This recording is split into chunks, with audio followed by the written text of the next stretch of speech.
You want to fight, bro? Yeah, the Fight Bros podcast. You All right, ready? mate. Yep. Three, two, Two, one. one. What's up, Fight Bros podcast listeners? We're bringing you our 12th podcast today. Today is October 27th, 2019. As always, I'm Marcus Burks, and this is... Oh, hey, Albert Walters. Hey. What's up, guys? Happy to be here as always.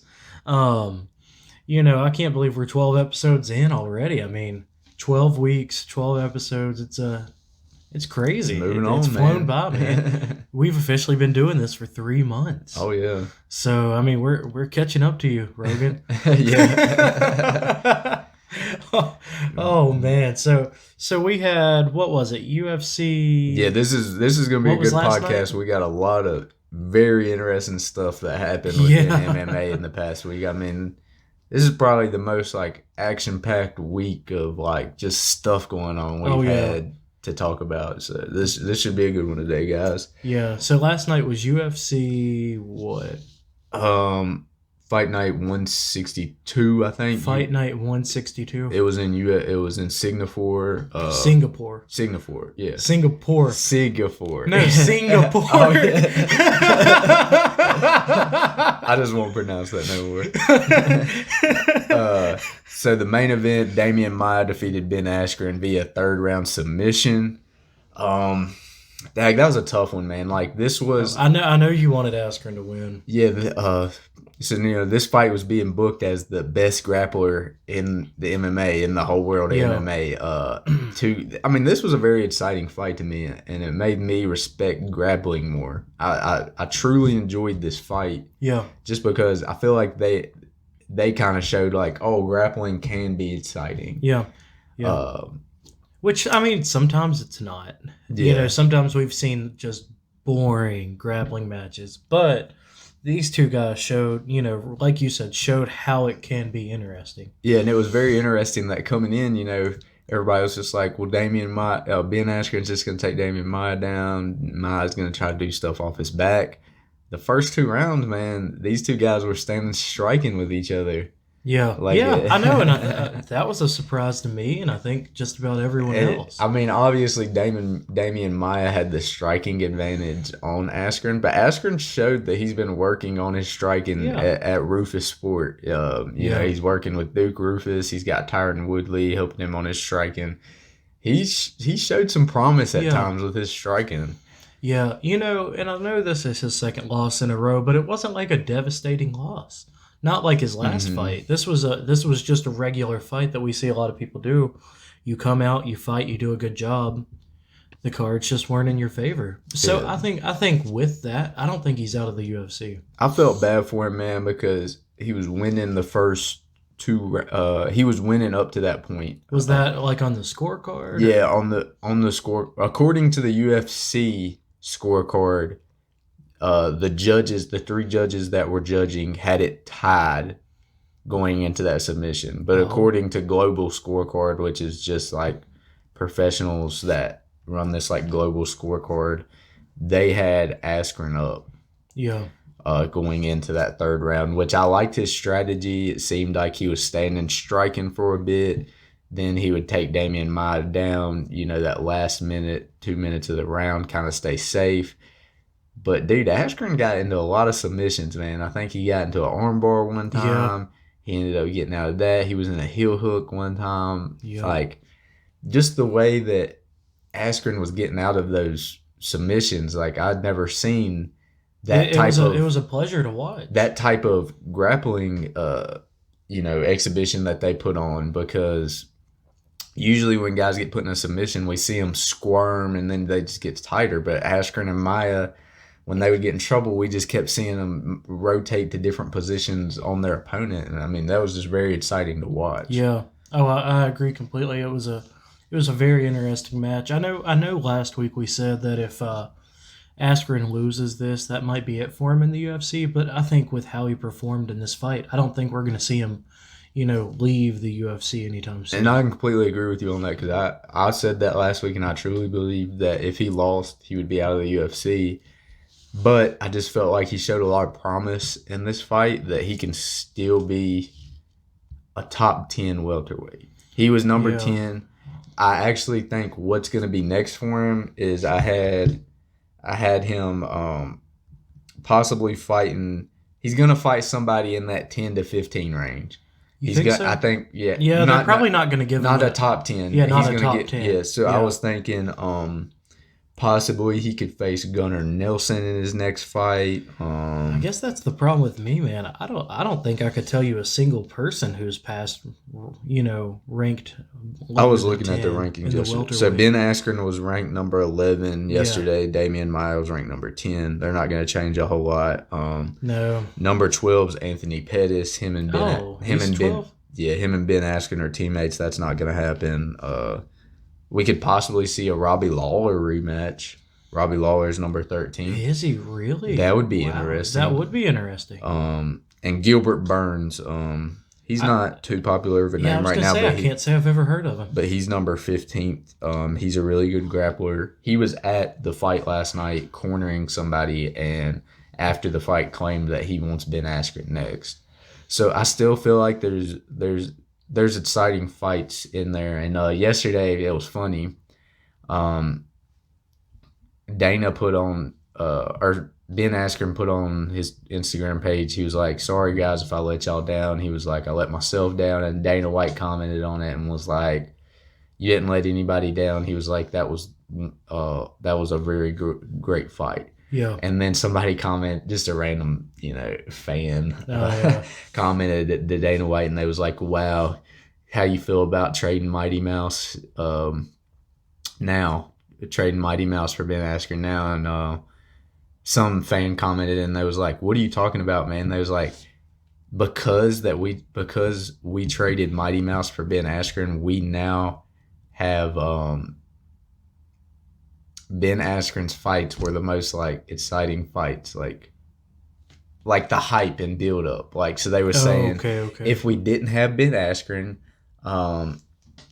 we wouldn't have got to see the fastest knockout in UFC history. He built that up. That's such a loser way to advertise it. I know.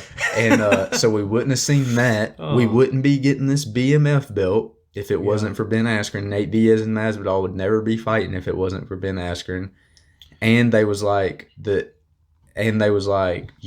244 is gonna sell more pay-per-views than Mighty Mouse ever did. Yeah. Because of Ben Askren. Because of Ben Askren. So it's like, because you brought this dog turd in, you're getting all of these great outcomes. Yeah, from and then Dana like commented back, and he was like, "You see, this guy gets it." And I was like, "Oh gosh." Oh man, that's not the best way to advertise Ben Askren, but I mean, I don't disagree. I'm not really a big fan of him, but whoever that guy is, it sounds like he's thinking positively. He's like, "Hey man, we traded Mighty Mouse, but look at what all we're getting." But if you think about it too, Masvidal lost to Damian Maia already. So Damian Maia is a tough opponent in general if you're just going to sit there and wrestle. Well, yeah. So I hated Askren lost because I wanted him to call out Masvidal. But it's just tough, man, because Damian Maia is still really good. To be 41 years old, he's still pretty good in this welterweight division. Because what's Askren, 33? He was like 35 or something. 35, yeah. So, well, what I was thinking about was you made that prediction of Askren winning, and you lost that, so maybe you're probably going to lose the prediction of Diaz winning. Nah, it doesn't happen like that. I've lost a bunch of my favorite fighters have been losing for the last couple of weeks, so I'm due a win. You're due a win. But what do you think's next for Damian Maia? He called out Diego Sanchez, and I think that would be a fun one because they're two legends, kind of on their way out. Damian Maia's got 2 fights left on his contract. Yeah. So him and Diego Sanchez would kind of be That'd great battle of future UFC Hall of Famers. Yeah. I feel like he would. Diego Sanchez is fighting at his natural weight. He usually fights at like 170 and he walks around at like 175. So Damian Maia would obviously be a lot bigger. Another name I'm going to throw out there for Damian Maia would be Michael Chiesa. Who is that? You remember he fought Kevin Lee and he went to sleep, and then when he woke back up, he tried to act like he never passed. Oh yeah, but he's like, that wasn't me. Yeah, I didn't fall asleep.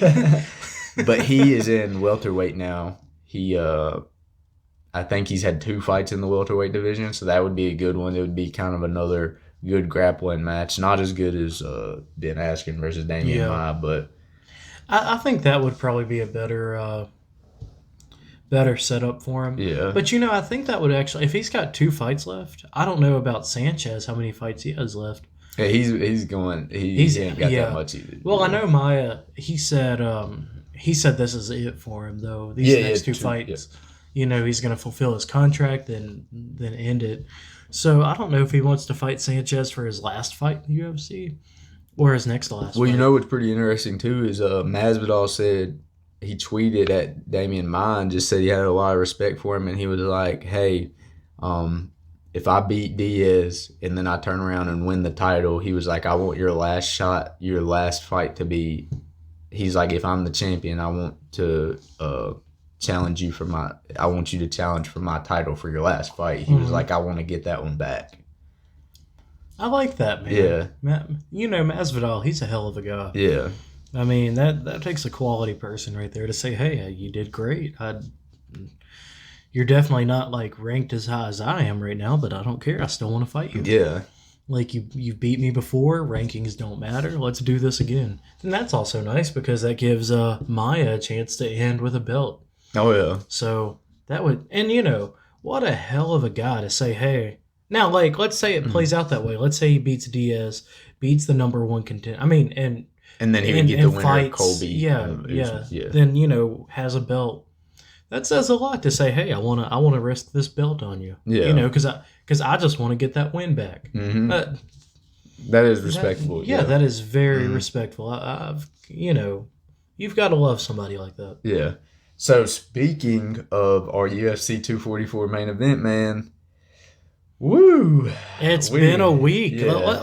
Let's fill the listeners in on the drama with Diaz. So let's start out. A couple of days ago, Nate Diaz makes this humongous post on Twitter and Instagram saying that he is withdrawing from the UFC 244 main event. That was this past week, right? Yeah. That wasn't before the last podcast, correct? Yeah, it was this last week. Yeah, that's what I thought. We didn't even talk about this last week. So Diaz claimed in his post that he is withdrawing because he supposedly had elevated levels of SARM in his system. I think it's SRAM. SRAM, which is pretty much like the next step down from steroids that bodybuilders use. Apparently, it's like a testosterone booster. Yeah, supposedly it's not illegal, but it's not approved by USADA. Okay. And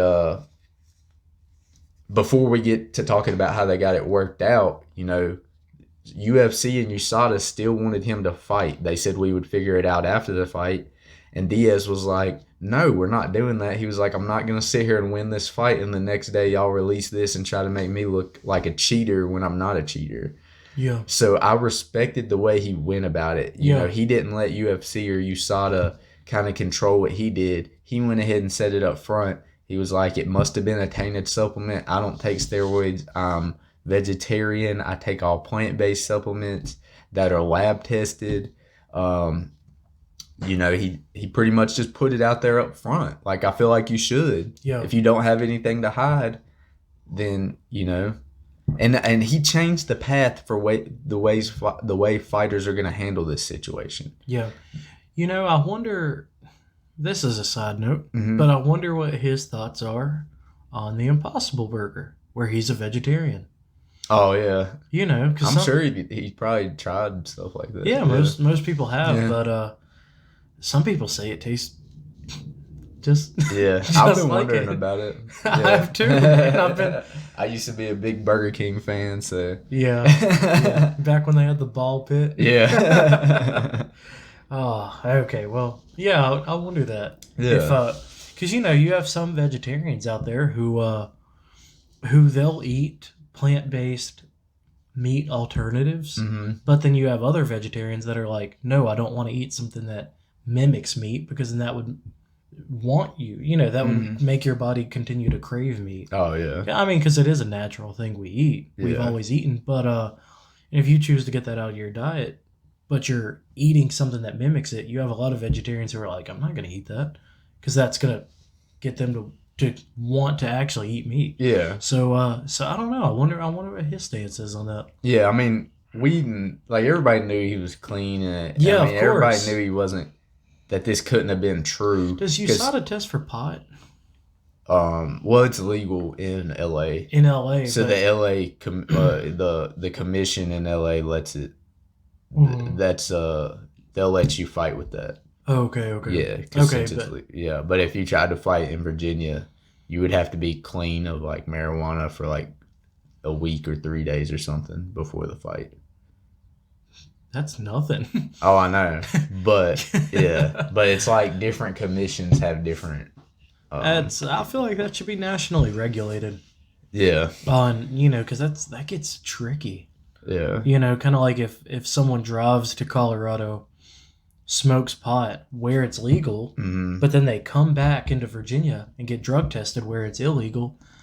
What if you didn't smoke pot here in Virginia? Yeah. But you're losing your job because you smoked it where it's legal. I don't know how that's UFC tricky. does, but I don't agree that they should be able to smoke it on fight night. I don't believe they should be able to have that relief and anxiety. No, yeah. I don't believe I any agree. athlete should be able to smoke it before their event and have that relief and anxiety. Yeah. I feel like that's a part of what you're getting into is Yeah. that anxiety is just something you're going to have to deal with. Yeah, maybe like weigh-ins because you're like, oh, Yeah, I mean the day maybe before, that gives but them anxiety the night or of, whatever. But like the day of fight or any sporting event, you shouldn't be able yeah, to. and also it's a pain relief. Yeah. So you're getting knocked in the face several times. It's not going to hurt as bad because you're on this depressant. Yeah. Now that also makes you have slower reactions and all that. So it's you could go back and forth as to the benefits versus how it affects your fighting. Yeah. But either way, I think I have to agree. I think it would be nice if it was just, you want to smoke it. But the night of fight night, no. Yeah. no smoking the night of fight night. So after our big scare with Diaz, I think 2 days later the UFC made an official statement, and USADA. I think this shows the blueprint for how stuff is going to get handled in the future. If you're innocent, you're going to be proven innocent quick. So USADA 2 days later made a statement. They said, we trace it down to what it was. Nate Diaz was taking his daily multivitamin, whatever it was, the plant-based multivitamin that he was taking was tainted with the SRAM. Yeah. And then they said Jeff Novinsky, the Golden Snitch, the main person of USADA, he stated that... Why did they call him the Golden Snitch? Because he's just like a snitch that gets everybody in trouble for taking drugs, I guess. But he's kind of doing his job. Oh, I know, yeah. Oh, I mean, I don't think of him as a snitch. I'm for clean fighters. Well, yeah. Well, that's frustrating to Yeah. have people out there who's calling him a snitch. It's like, Well, no, I he's think just he doing his embraces job. the nickname. Oh, really? I mean, he's not like an entertainer or anything but I think he doesn't mind the nickname. Because, I mean, that is kind of a cool nickname if you're like, if that's your job. That's if that's your job, it's like your nickname. But so he stated that Nate Diaz, the level that he took is so low that it's not going to have an increase on his performance. He said for it to have some type of increase that he would have had to take 1,000 of those multivitamins at once. Yeah. For it to even make his levels enough where it could affect him, in muscle building or performance or anything like that. UFC released a statement. They said Nate Diaz, we believe Nate Diaz was a clean fighter the whole time, which this is what he wanted. He said that he was not going to fight. He did not care about the money. He didn't care about the money. He was not going to fight because he cares about his legacy. Mm-hmm. So until y'all clear my name, I'm not fighting. So they cleared his name. UFC apologized. Dana White made a post saying that he knew Nate Diaz was a clean fighter the whole time and didn't have any doubts. He was like, the fight is on. So, I mean, Nate got what he wanted, and I like that. Yeah. Because I felt like for the first time, they're kind of seeing Nate as a superstar and treating him like a superstar. Yeah. Well, and I mean, that really has to increase anybody's respect for Nate Diaz. Mm-hmm. After seeing how, Jorge Masvidal, treated Maia after Yeah. Maia's win, and after seeing how Diaz is reacting towards this USADA incident, you've got to have a lot of respect for both of these guys. And Yeah. whoever wins this Saturday deserves it. And I'm absolutely excited to see that. So with the way they handled this Nate Diaz situation, to me, this shows that if you're innocent, you're innocent. They're Yeah. going to find you innocent. They found out Romero was on taking supplements. He was innocent. how long did it take them to find he was innocent? It took a while, but That's what I thought. not too long. I mean, not it was like not like a a months. year. But I mean, this brings Yeah, us yeah, back. John Jones is a cheater. I mean, This Yeah, proves if you're- John Jones is a cheater. He couldn't prove that there was a tainted supplement. yeah, If he was innocent, why didn't his get treated like Nate Diaz? yeah, Why didn't his get proven like Yoel Romero? yeah. Yeah, and I don't disagree with that. It's if he was innocent, they would have USADA, UFC, any kind of investigator would have said, yeah, this you took something that was tainted. Because a part of Jeff Novinsky's statement is he said, "This is a science, guys. It's no guesswork. This is all science. Science proved Nate Diaz was innocent. Why couldn't it prove John Jones was if he really Yeah. was?" Yeah, well, I mean, I'm definitely all for science, but anytime you start saying, "Oh, science was right," you have people that are like, "No." Oh yeah. Like you'll always have those people who think science is like a terrible, awful thing. Oh yeah. Like, no, don't listen to science. And it's like, guys, it's just science. Yeah. Like, it's just chemicals. But oh man, that's Dude, and I was listening to Brandon Schaub's podcast, and this story is starting to become into light a little bit. So there's a story about John Jones. I can't remember when it was. He was in the UFC. He had already been in a lot of trouble. You know how USADA comes, like, they come whenever. So I think you have to keep, like, the location on your phone, and USADA just surprises you. yeah, So there was a fighter talking about how him and his family was at Dave & Buster's last weekend. USADA came in while him and his family was at Dave & Buster's. He had to go in the Dave & Buster's bathroom with two USADA people standing at the door. and him pee in a bottle. Yeah, And but there's a story saying that John Jones at his gym was training. They knew, supposedly they, I guess somebody within his team alerted him that USADA was there, and he hid under the octagon to hide from them. Now, I don't know if this story is true. Brandon Schaub on his podcast said that he had people from within inside that were in the gym that day that told him the story about it. So, I mean, I don't know, man. that's pretty interesting. that is pretty interesting. It's been getting some talk about it on Twitter with different MMA sites and stuff. Mhm. So, I wonder the validity of that story. yeah. So it's if it is true, then that kind of says a lot. Yeah, I mean, I'm not about hearsay stuff, but we do have facts. The facts are he failed a drug test. He tested positive for steroids Couldn't prove twice. Yeah, Yeah. That Couldn't prove that it wasn't what he got it from. If it was some tainted supplement, couldn't prove none of that. yeah. That's frustrating. Yeah, but we'll get back to UFC 244 later in the show because we got We got a good lot of fights predictions to pick. make. Yeah. Well, let's get on into it, man. Yeah, so let's talk about Mcgregor this week. Old Diaz's big rival, Ooh. making some headlines too. Who knows if they're ever gonna fight again? I mean, God, this dude is making some controversial news right now. Yeah, well, McGregor ended up having a press conference in Russia. He was down in Russia, Debuting his Irish whiskey. Irish with Yep. proper 12. Yep. Proper 12. I still want to try that Well, I got the bottle upstairs. I'm just kind of keeping it for for when they fight. No, I'm just kind of keeping it. Maybe it'll be Oh, worth something one memorabilia? day. Yeah, Yeah, memorabilia. That's why Yeah. I got it. Well, if I'll say this right here on the air. We're not actually on the air. We're on video. Yeah.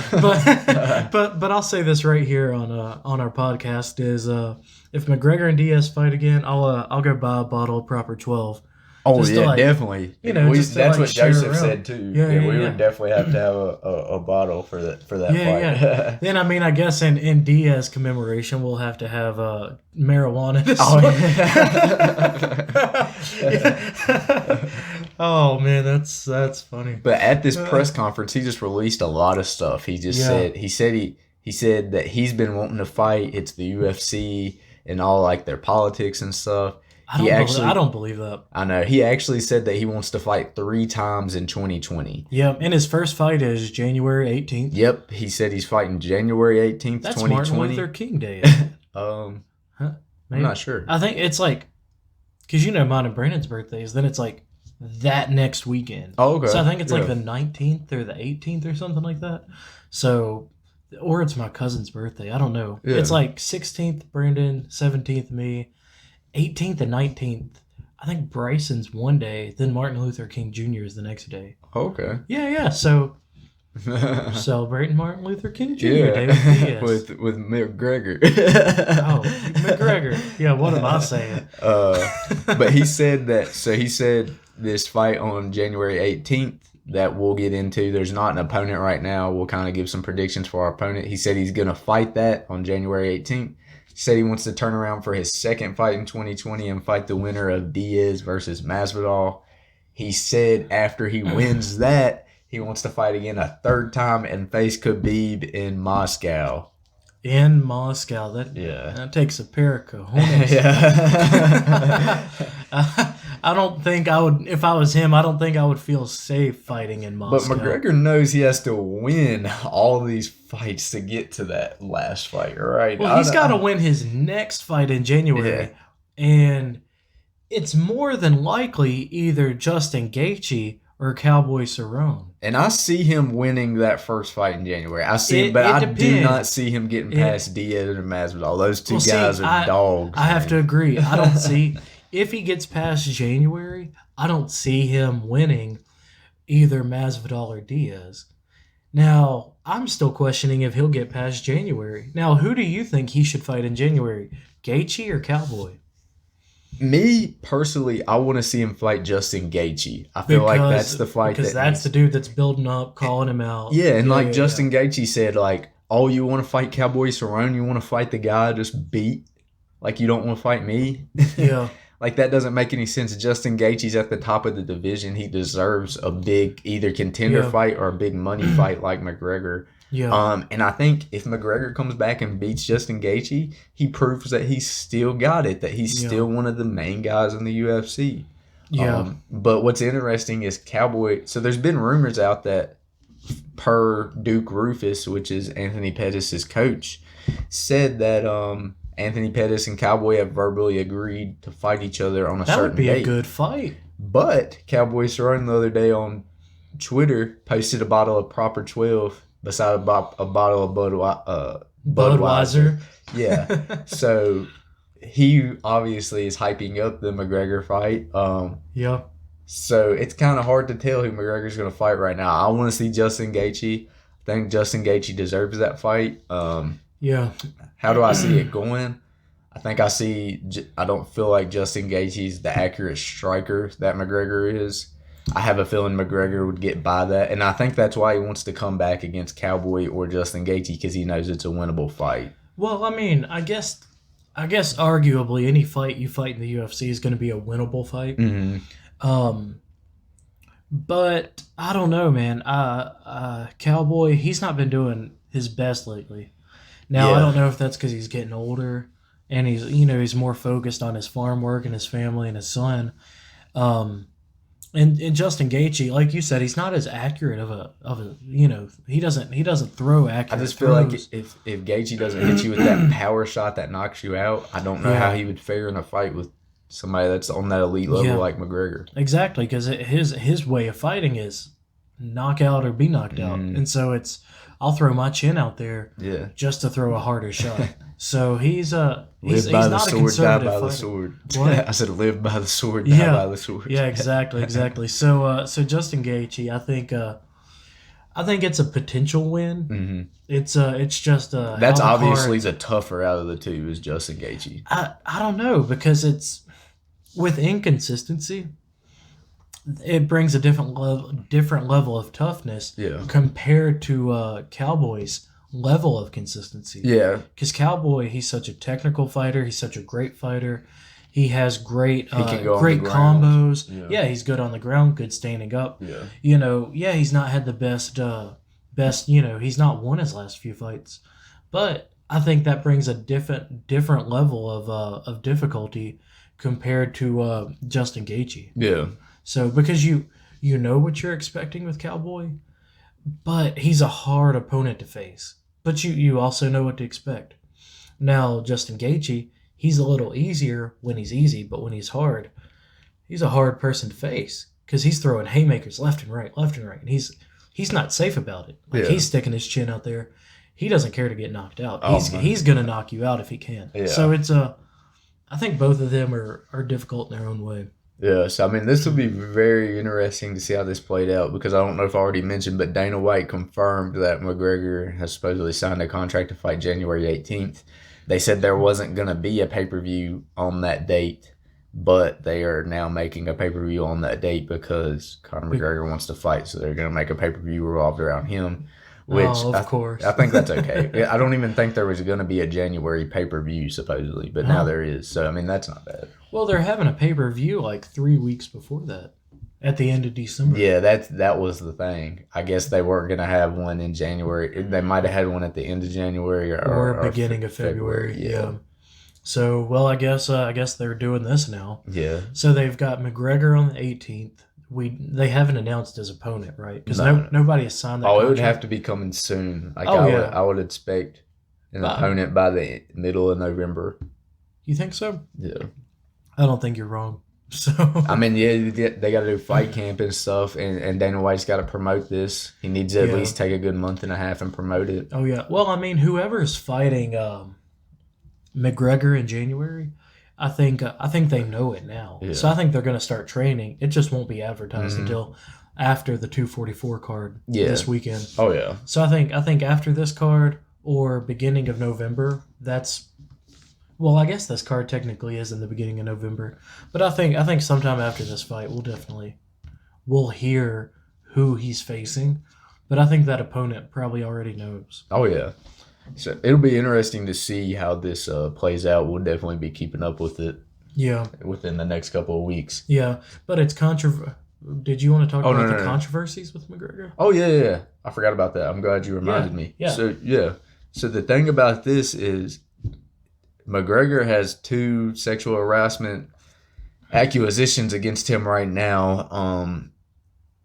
As a businessman, I don't understand how you're going to book him for January 18th if he's not cleared from those. Well, I mean, I guess if you have charges against you, it's not illegal to fight. Yeah, because that's kind of his job. Yeah. So if I'm on parole right now, I can still go to work, and that's kind of how this is. Yeah. And it's kind of like what we've said with Hardy. Yeah, Greg Hardy. Yeah. Well, I mean, that was in the past. Yeah. Well, yeah, but controversy brings money. Yeah. Without a doubt. And McGregor, he's a controversial person anyways. Yeah. Like Covington. Some people love him. Some people hate him. You don't know if he's acting that way for the act, or you don't know if he's just acting that way because that's how he is. Yeah. So controversy brings money. And I mean, technically this is in the past too. Greg Hardy's was in the past. But if he's being claimed for sexual allegations, I doubt they happened like a week or 2 ago. Yeah. But oh no, they said it happened October 14th. The accuser supposedly said like a couple days ago. This accuser supposedly said that's when he did it, was October 14th, and they were what did they say he did? They're claiming rape. I don't know how that goes. I mean, I'm not going to get into my opinions on that because I think that's kind of political with that stuff. But they're claiming they did it on October 14th. Where at? In Ireland. Oh, okay. Well, what is it? Has his wife said anything about that? No. I mean, it could. I don't know. You know how some of those go. yeah, and I think we're just gonna say nose goes. Yeah. and avoid controversial topics. Yeah. So no need to say something politically incorrect and Yeah. have to come out with an apology. Yep. So, because I know we're like, I think iHeartRadio ranked us as like the 5th most listened to podcast ever. But I think when we become the first most listened to podcast, someone would hear that and make us apologize. So, so move on to let's talk a little bit about Greg Hardy. Greg Hardy. Wow, yeah, just speaking of Greg Hardy, we've been saying we want to see Greg Hardy fight. We want to see him fight somebody in the top 10. People has been like, "Oh, fight somebody in the top 10. They're going to show you a lesson." Yeah. and Alexander Volkov, Junior Dos Santos ends up having to withdraw from their fight. Why did he withdraw? He had a bone marrow disease. Oh, well, that sucks. So, okay, well, he's out. So now it's Hardy and Volkov. Greg Hardy on an 18-day notice just fought, 2 weekends ago? Steps in on an 18-day notice. He accepted the fight a week after his fight. 18 days notice to fight Alexander Volkov in his backyard in Moscow. Alexander Volkov is the 7th ranked heavyweight. Was Volkov the one that fought Derek Lewis? It is? And he is a high-level striker. He is a very high-level striker. So Greg Hardy has not fought anybody, I think, in the top 20, 25. Who, Greg Hardy? Yeah, no, Volkov. Oh, Volkov's number 7. 7? Oh, wow. This is a tough opponent, Well, man. what rank is Hardy right now? I don't even think he's... You don't think he's ranked? I don't even think he's he would be like... I don't even think right now he's probably... Might be like top 25, top 30. Okay. But he hasn't fought anybody in the top 15, top 20. So he's fighting Volkov. That's not this Saturday. That's next Saturday. Yeah, I mean, that's just a big step up the ladder. I think we're all excited. I think that's going to be a huge fight night. Mm-hmm. What is that, 163? Yeah, I think so, yeah. Okay, so if that's fight night 163, we've got UFC 244 this weekend, pay-per-view. Then the Volkov Greg Hardy will be the weekend after. Is that the main event? Mm-hmm. 5 rounds? Yep. Yes! Oh, that's going to be a fun fight. No inhaler this time. Yeah. No what? No inhaler this time. Yeah, no inhaler this time. Yeah, so if he fights clean and wins, I think that's going to be a big name for him. Oh, yeah. If he beats Alexander Volkov, he's a problem. He shows that he's a problem. He claims... He actually made this statement, and I think this is a very tough statement. I don't know if he should have made it. He claimed that if weak hands Derek Lewis can knock out Alexander Volkov, then I can. I was like, weak hands Derek Lewis? Well, see, I totally get why he accepted this fight. Because this is his, escalator to the top. This is his elevator, so he's not climbing those stairs. Yeah. It's like you you ride this elevator up several floors, you fight Volkov, you win, boom. Now he's already calling out Lewis. And so then after this, if he beats Volkov, he's got that key into that door. He's going to start fighting Lewis, Nagano, Stipe, Miocic. Yeah, and that's the problem is that he's just got this in. He's in it now. So if he wins against Volkov, he's got these real opponents. I like his marketing strategy on it too, because his nickname's the Prince of War. So he said the Prince of War doesn't just take his territory; he goes and takes other territories. No, that's not bad. So I was like, "This ain't history." Man. So yeah, I know. This ain't World of Warcraft. Yeah, this ain't domestic abuse. Come on, Hardy. Woo, it's gonna be a tough one. Greg Hardy going down to Russia. Yeah. Well, that's gonna be very exciting. I think that's gonna be in a high watched pay-per-view. So I know what we're doing. November 8th. 18th or 8th. No, is it 8th? Yeah, it's got to be the 8th. Yep, 8th. 8th, November 8th. I know what we're doing November 8th. Yeah, it'll probably be at some weird time. Yeah, where it's at. Yeah. Hopefully it'll be a morning card or something. Maybe, dude. Morning cards suck. I mean, I know when they're fighting all over the world, then you can't really choose what time. But hey, where did they just fight at? Who? UFC 162. Nah, I'm gonna let you pronounce that. You don't want to just say it. Just say it. Just.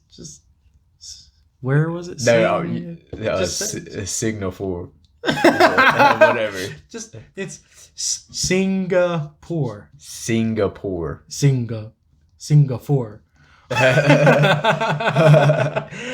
just wanted to hear you say it again. But so Greg Hardy's fighting Volkov. Yep. All right, what else is going on? So Francis Ngannou's pretty fed up with the UFC right now.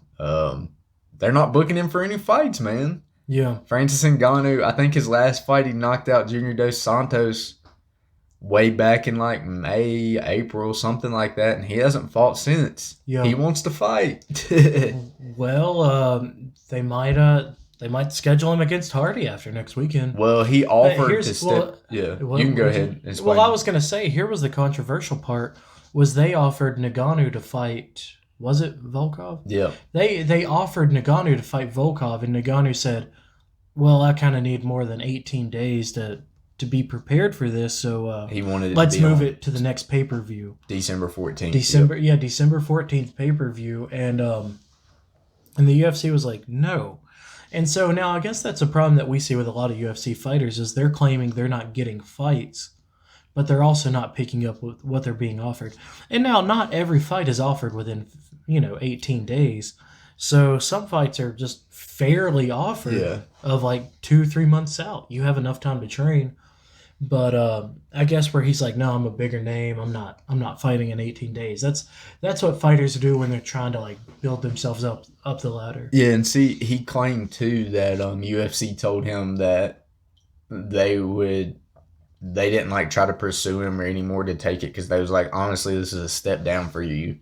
Which it is. True. That's a huge step down. He's like number 2 or 3. Yeah, number 2. So yeah, that's a huge step down when to go down to number 7 for only 18 days. I wouldn't have accepted it either. Yeah. So I think it's a better fight for someone below 7. I think Ngannou could step in on freaking 3-day notice and knock out somebody. Like, I don't understand why. That's if he's fighting with his full potential. When we saw Ngannou Lewis, that was the worst fight we've ever seen. I mean, I can confidently say worst fight we've ever seen in UFC history. 2 guys that are prided in their knockout power. They just acted like they was so scared of each other's knockout power. It was so boring. The ref was saying, guys, you've got to do something. Because they were just, doing this the whole time. And it's like, no, you're not dancing. You're fighting. Both of y'all are supposed to be powerful as hell. Yeah. Ngannou, who did he just knock out? JDS. Yeah, knocked out JDS. He knocked out Eyes were in the back of his head, man. Was that the one? No, that was Overeem. Overeem? Mm-hmm. You're right, that was Overeem. And the eyes were in the back of his head. It was a scary knockout. Yeah. When they advertised him with that promo video, the filter made the room look darker. Oh yeah. They were doing this like Undertaker music, like boom, boom, boom, and you were like, oh shit! Like you were scared of Ngannou. You saw Overeem's eyes go in the back of his head. You were scared of him. Yeah. Then Lewis. He had never had nothing positive to really say towards him. Like, he wasn't a bad fighter, but he just wasn't like, out there. You know what I mean? So he was just another fighter. Then he knocks out Volkov in like, 20 seconds? Yeah. 20 seconds left. Now, Volkov was kicking his butt. Yeah. For 3 or 5 rounds? 5, I think. 5 rounds? Yeah. I think you're right. I think it was 5 rounds because it was a main event. No. Or co-main event. Co-main event. But no, it was probably 3 rounds. You think it was 3 rounds? Because co-main events only 5 rounds if they're for a title. Yeah, okay. Yeah. So if it was 3 rounds, Volkov got him for 2 rounds and 40. 2 rounds and all the way up until the last 20 seconds. Yeah. Then Lewis just decided to get ballsy, throws a hell of a haymaker. I was worried Volkov's neck was broken. I suggest everybody to look at that promo video. Dude. Watching Lewis hit Volkov with that power. And then what kills me, man, is then after he knocked him out, he said, Derek Lewis said, Donald Trump called me up before the fight and told me to knock that Russian out. Oh, man. Did he ever get to meet Donald Trump after that? No. Really? I figured Donald Trump would have been like, That's the way I like it. That's just Colby Covington. Yeah, Covington got to meet him. Yeah. Dana White got to meet him. Yeah. Yeah. So that's funny, man. Yeah. That is Derek Lewis, his post my fights. balls was hot. Yeah. His post fight speeches are always so funny. Oh yeah. So, but then these two people with insanely high level knockout power Yeah. didn't even throw a single punch until the last 10 seconds of round 3. Mm-hmm. It was dumb. It was a god awful fight. So they have great knockout power, but they've got to use it. So that was definitely the worst fight ever. But I agree. If Francis Ngannou is using his full potential, he could step in with 3 days and knock somebody out like it's nothing. But he's just got to do it. He's got to use his potential and not fight like he did with Lewis. Yeah. Hey, Dana, let's just get a little bit spicy right here. Let's do Francis Ngannou versus John Jones. They both don't have a fight booked. But would John Jones move up to heavyweight? Yeah. You think Make so? this be his debut at heavyweight. Dude, Dana White called me. He said you're dumb. I tell you, man, ever since this podcast, we've just gotten so famous. Yeah. Like, Neil Young said he wanted to be on the podcast, but he couldn't. Dana White said he really loves the podcast, but all these famous people just keep talking to us, and it's cool, but it starts to become berating. Like, we can't even go to the store without people being like, "Yo, Fight Bros podcast!" Like, so it becomes a hassle. So, but that's okay, man. That's just the downside of being as famous. Oh as we yeah. are. So what's next on our to do? So this UFC 245 card just got 2 great fights added to it. We got Jose Aldo versus Marlon Moraes added to this card. And we got Uriah Faber versus Peter Yan added to this card. Are either one of those the co-main or main? No, man. No? This card is stacked. So some of these big names are going to even have to be on the prelims. Kind of like this UFC 244. Dude, 244 or 245, the best 2 pay-per-views in a row. I mean, both cards have fully stacked fights. I'm pulling up the entire card right now because for 244. I mean 245. Yeah, I just want to get this right. Man, did you hear that spider bark?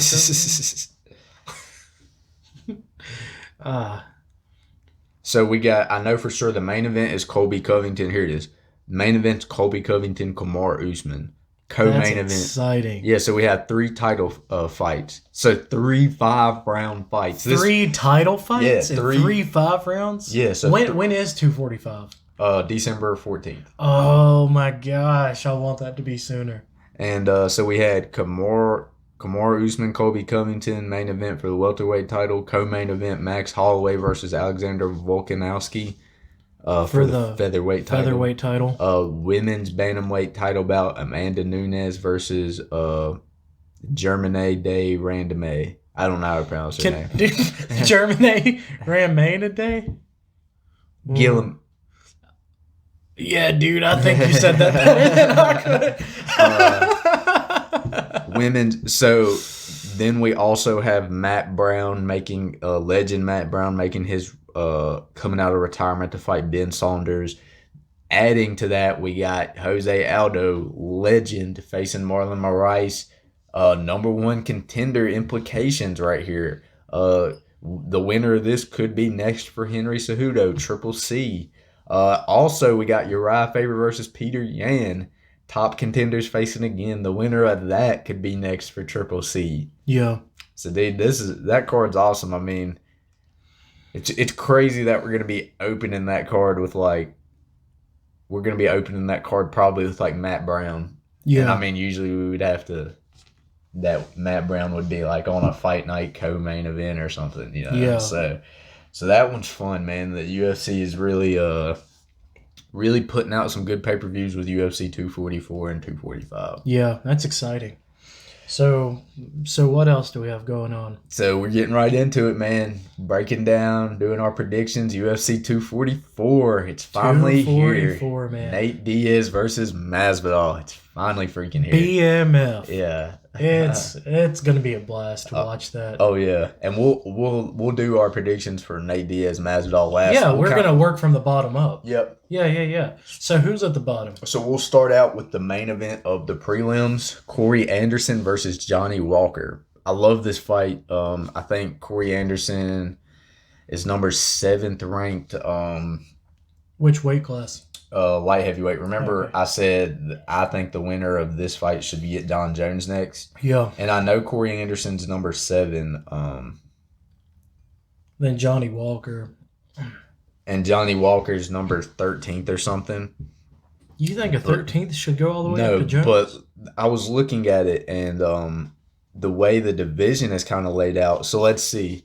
Daniel Cormier is number 1 contender in the light heavyweight division. He's not never fighting in that division again. So he's gone. Number 2, Thiago Santos. He's hurt. He's not fighting. Anthony Smith already had a title shot, lost. Dominic Reyes, number 4. He could get the next title shot. Jan Blachowicz. I don't think he's there yet. Alexander Govington, retired. Corey Anderson, number 7th. Okay, So really, I can see it. Corey But what Anderson about- is right there. Like, But he's that's pretty, only if Anderson wins. What if Johnny Walker wins? You If couldn't Johnny have Walker- him jump up all the way to the Johnny first. Walker's 11th. So, Yeah. if Johnny Walker wins, we could possibly see Johnny Walker versus Dominic Reyes, I think. Yeah. If Corey Anderson wins, I believe he can get a title Or shot. Anthony. Huh? Or Anthony. Anthony who? Or- Smith? Yeah. And he already had a title shot. No, like Johnny Walker versus Anthony and the winner gets Jones. Oh, yeah, that is true. Because I So- think Anthony Smith ain't fought in a while, too. Yeah, no, it's been a while for him. So we got that fight. Then So, what's your prediction on that one? Johnny Walker. This is tough because I like both of these guys. Well, what's your thoughts? I really don't know, man. I'm going to be honest with you. I just started Johnny Walker. He's had those last couple of 2 big knockouts in his first 2 UFC fights, I think. So I haven't really watched him a whole lot, but he's very entertaining. I like him. I follow him on Instagram. He's just a very entertaining guy. Corey Anderson, I'm starting to like him too. But I'm going to be honest, I haven't paid attention to. I don't think I watched his last fight or anything. Yeah. I just seen where he got into it with John Jones. Like, John Jones had like an autograph signing, and Corey and he Anderson showed up. and he showed up and started talking. So I kind of liked him then. Yeah. But I don't know how this is gonna go, man. Because Corey Anderson's a wrestler. I know he can strike a little bit too, but Johnny Walker is just one of those guys that he comes out there kind of like that Michael Piera guy. He can do backflips. He does flying knees, spinning back fists. And that's crazy for somebody that big. You just don't know what's coming with Johnny Walker. Yeah. And he's so heavy. But, dude, I don't know. And this is pretty much just not a whole lot of, like, statistics or anything going into this decision. I'm going to say Johnny Walker gets another big knockout. See, I was thinking the same thing, because where he's trying to make his way up the ladder, you see these people that are lower on the ladder, they're hungry. Yeah. Like we're seeing with Greg Hardy taking a fight that's high up. You're hungry. You're trying to make it to the top. Yeah. So I think we're gonna see Johnny Walker come out on top. Yeah. So that's the main fight of the prelims. Yep. For UFC 244. And that's crazy that we have those two guys main eventing the prelims. Like, that fight shows you how big this fight card is for 244. That fight would usually probably be like the 3rd fight on the main card or something. Yeah. Any other card. So, starting the main card, we got Kevin Lee. I mean, Kevin Lee's a big name, man, still. Yeah. Even though he's had the last couple of tough he's goes still the a last big couple. name. He's still a big name. So, Kevin Lee versus Gregor Gillespie. So Kevin Lee's moving back down to lightweight to face Gregor Gillespie. Kevin Lee's the number 10 ranked lightweight. Gregor Gillespie's number 11th. Dude, that's a good fight, 10 and 11, man. And so who is this? Gregor Gillespie versus Kevin Lee. See, I'm going Kevin Lee. Gregor Gillespie's kind of like an up-and-coming fighter. He's a wrestler. I think he's from New York. Yeah. Just kind of, he's a very, like, good grappler in the UFC. Yeah, I'm definitely going Kevin Lee. I'm familiar with him a lot more than I am Gillespie. Yeah, I think I'm gonna go Kevin Lee because I feel like Gregor Gillespie hasn't faced anybody at Kevin Lee's skill level yet, and so I'm gonna go Kevin Lee in that one. Can't really I don't know. predict I'm how not it sure would how be, we'll how it would get. end. Probably decision. I would just like to get like a really like focused Kevin Lee, kind of leave the trash talk out. I think Kevin Lee can be really dangerous if he keeps his head in it. I feel Yeah. like sometimes he just gets a little too into maybe himself a little Yeah. bit. And the But trash talk. Yeah. yeah, You're losing your head a little bit. yeah. So I think So, but I'm gonna go Kevin Lee right now. I think this win will get him back into that top 10 and lightweight, get him some good fights again. yeah. All right. Then who's next up our ladder? Mr. Derek Lewis versus Baglio Ivano. So Baglio Ivano is the guy that I remember he stood out to me and you because we was watching one of his fights and he had a big scar like right on his right on the side of his stomach. He ended up getting stabbed. Yeah. Yeah, so very tough. He's a pretty tough guy. What is he ranked? Ivano, he's ranked number 8th, and how do you Derek say Lewis his is name? 5th. Gregor. Who? No. The Ivanu. Yeah, I think Ivanu. What's his first name? Baglio. Baglio Ivanu. Well, dude, I'm going with Baglio because that's a tough ever to get stabbed. Yeah, that's what I was going to because Baglio Ivano, his last loss was July 14th against, and this was 2018, so he hasn't lost since 2018. He lost to JDS. Oh, that's a good and loss. That's a tough fight. Yeah, that's a very tough He fight. came back, he beat Ben Rothwell March 9th, and then he beat Tuivasa at 238, which Tuivasa, people thought he was going to be a real good up-and-comer. I feel like Ivanu, he's not going to get knocked out because he's just such a tough guy, and I feel like that's how Derek Lewis has to win. Yeah. So I feel like Ivanu will win this. Yeah, I'm definitely going for Ivanu. He might even win by like TKO or something. Because remember, Derek Lewis got TKO'd by JDS by a gut shot. So yeah, TKO or KO. Yeah. I don't know if this will go to decision. So. Oh yeah, it's hard for heavyweights to get a decision, anyways. Yeah. Well, I'm definitely going Ivanu. So then let's see. We're 3 fights in now, so this will be the third fight on the main card. We got Stephen Wonderboy Thompson versus Vincent Luque. Vincent Luque is an up-and-coming welterweight. Let me check his ranking. He just beat Mike Perry, been a controversial split decision that I believe Mike Perry won. But let's see. Vincent Luque is ranked number 14, and Stephen Wonderboy Thompson is ranked number 8. So this will be a good one. I'm going Stephen. Oh, I'm going Wonderboy because I feel like Vincent Luque, I don't believe he beat Mike Perry. I don't believe he's at that level yet. Yeah, either. and I don't believe Mike Perry was on that. I don't believe like Mike Perry's on that level either. So I believe like if you couldn't cleanly beat Mike Perry's a very tough guy. Yeah. But I just believe like these guys at the top, they can do everything. Like they're not just one-dimensional. They can do everything. Yeah.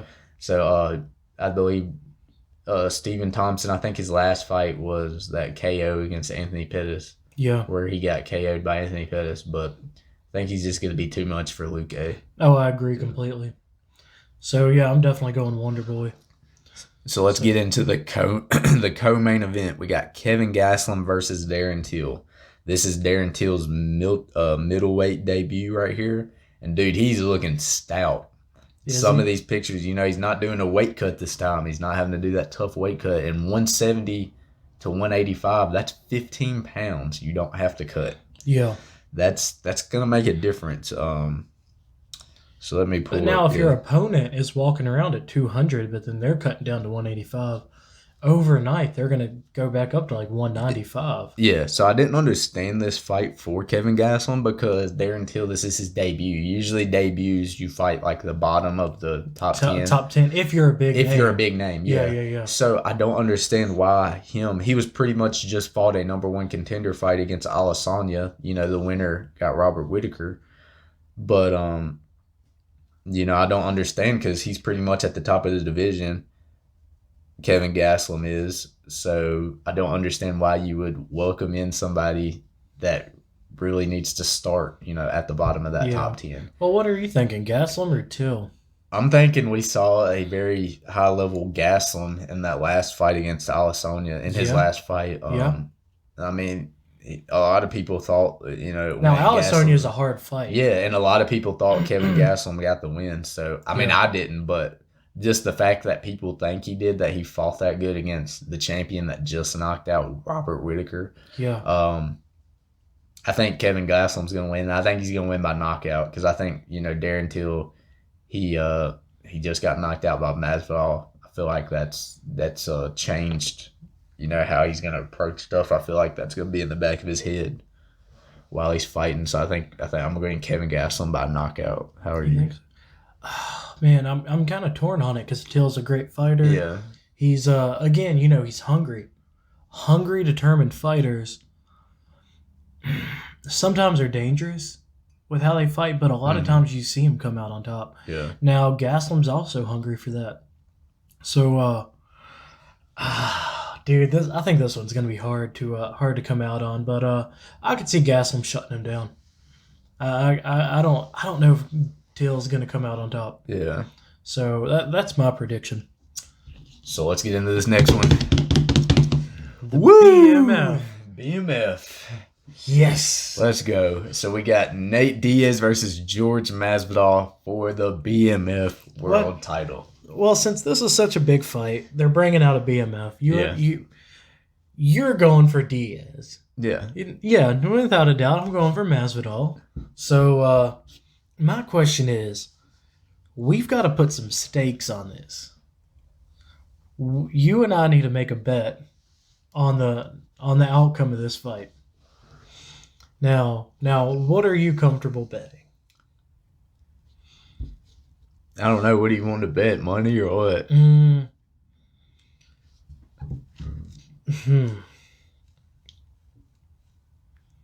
You want to do something embarrassing? Depends on the nature of it. Depends on the nature of it? Okay. What if,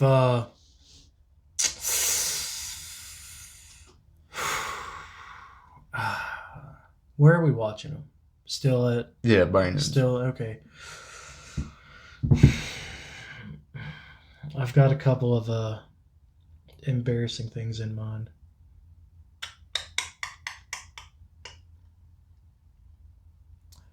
Okay. What if, after the fight, we go to Loving Field, and the loser has to run naked from the cars to the admission stand and back. Make it underwear and I'll do it. Underwear? Yeah. What if we got a thong? So, like, pretty much naked. Would you do that? We'll see. We'll get it worked out after No, the like- podcast. like, would I'm you do agreeing that? to it, but we'll get the details No, like worked out. with a thong?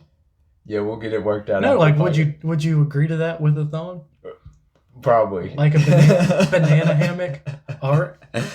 Then shake on it, loser. Okay, we'll do that. Yeah, so we got Nate Diaz versus George Masvidal coming up. We got a fun bet on the line now. Yeah, this is gonna be a fun night for us. We're gonna be dressed up in our Halloween costumes during this fight. Yep, we're so, excited. Yeah. Cannot debut what we're wearing. Yeah. That's a surprise. I'm not excited to we might do the next podcast in our Halloween costumes. yeah, that'd be fun, Yeah. man. I'm not excited to make my debut of my new addition to my mom at Brandon's. This new addition.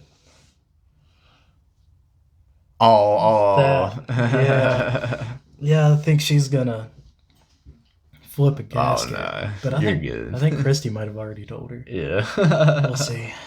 So that'll be fun to deal with. But everybody, you need to check out this fight, Nate Diaz versus George Masvidal. A great card in a whole. The main event's probably the greatest main event we've had in a while. We'll have the loser of the Fight Bros on video running to the admission stand in a thong. Not on video. On video, dude, that makes it worth it. But we'll only put it on the podcast, not on like just Twitter. No, I'm not putting myself on there like that. Why? But, Dude, that's funny. Okay. Let's then get what this about podcast what ended. about We just did for fun? What about just for fun? Just a video for fun? No. No, but it's not posted ever. Everybody will be right there when we'll be doing it. So Well, that's good everybody's enough. gonna pull their phone out. You can't do anything without people videoing. Yeah. But let's get this podcast all wrapped All up. right, guys, we're gonna wrap it up now. This was a fun podcast. This was a very fun podcast. Yeah. So we got a good bet going. I'm excited for that. And we might do our next podcast in our Halloween outfits. Yeah. So, trying to scare off the ghouls and ghosts. Hopefully we'll have a guest for our next podcast. We're working on it. Yeah, So he's a little shy. So hopefully we'll have a couple of people watching the fight with us on UFC 244. So hopefully we can. We might even get a couple guys. Yeah. So what if we got several? Yeah. So hopefully we'll get somebody from that. We'll have a couple of guys watching it with us. Yeah. Well, guys, be safe. Have a great UFC 244 and a happy Halloween. Be safe out there. Yep. Thanks for watching, guys. Thank you.